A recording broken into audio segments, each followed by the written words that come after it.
Atharva bro சொல்லி ஆகணும். அவருக்கு ஞாபகம்னு தெரில. பெரிய பெருமாள் கதை சொன்ன முதல் ஹீரோ அவர் தான். ஷாக்கா இருக்கா? அப்படிதான் இருக்கும். வந்து பரதேசி பார்த்து முடிச்சுட்டு பெரிய பெருமாள் கதை எழுதி முடித்த உடனே இந்த யார்கிட்ட போகலாம் ஹீரோ அப்படிங்கும்போது, நான் முரளி சாரோட பயங்கரமான ஃபேன்.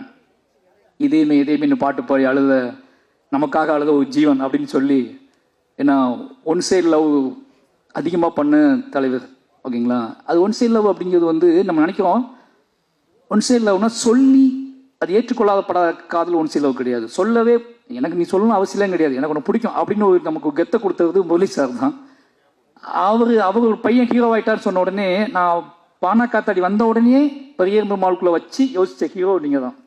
ஏன்னா முரளி சார் பையன் நம்மள மாதிரி தான் இருப்பாப்புல,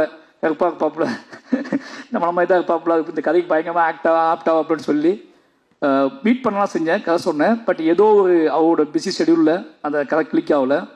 சொன்னால் நம்ப மாட்டேங்க, ரொம்ப ஃபீல் பண்ண அன்னைக்கு. ரசா முரளி சார் பையன் கதை பண்ணலையே, இப்போ யாரை வச்சு தான் படத்தை பண்ணுறது, வேற ஹீரோட்ட போயிடலாமா அப்படி.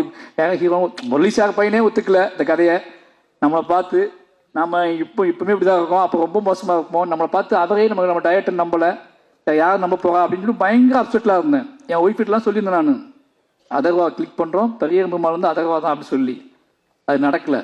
பட்டு எனக்கு தெரியும் ஒரு நாள் அவர்கிட்ட நான் ஞாபகப்படுத்தி சொல்லுவேன், இந்த பெரிய பெருமாள் உங்களுக்கு அதுக்கான சந்திப்பே நடக்கலை ரெண்டு பேர்த்துக்கும். ரொம்ப நாள் கழிச்சு இன்னைக்கு தான் நம்ம சந்திக்கணும்னு நினைக்கிறேன். அன்னைக்கு அப்புறம் எங்கேயாவது கிராஸ் பண்ணியிருப்போம். பட் ஆனால் பக்கத்தில் உட்காந்து எமோஷ்னலான ஒரு சந்திப்பு நடந்ததுன்னா இன்னைக்கு தான் நடந்திருக்கு. கிட்டத்தட்ட 7 வருஷம் ஆச்சு. அப்பவே இருந்து அவருக்கு மேலே ஒரு பார்வை இருந்திருக்கு. அந்த பார்வையின் அடிப்படையில் நிச்சயமாக அவர் என்ன சொல்கிறதுனா, இன்னும் உயரம் போகக்கூடிய ஒரு நடிகர் தான். இன்னும் உயரம் போகக்கூடிய, உயரமாக இருக்கிறனாலே கொஞ்சம் சுலவாக போகிறாங்க எனக்கு தெரில. இன்னும் உயரமாக போகக்கூடிய நடிகர் தான். அவளுக்கான கெப்பாசிட்டி வந்து உடம்பு ஆற்றல், அதுக்குள்ள ஒரு வேகம் எல்லாமே இருக்குது. டிஎன்ஏ நிச்சயமாக அவருக்கு ஒரு முக்கியமான படமாக இருக்குன்னு நம்புகிறேன். வாழ்த்துக்கள் ப்ரோ.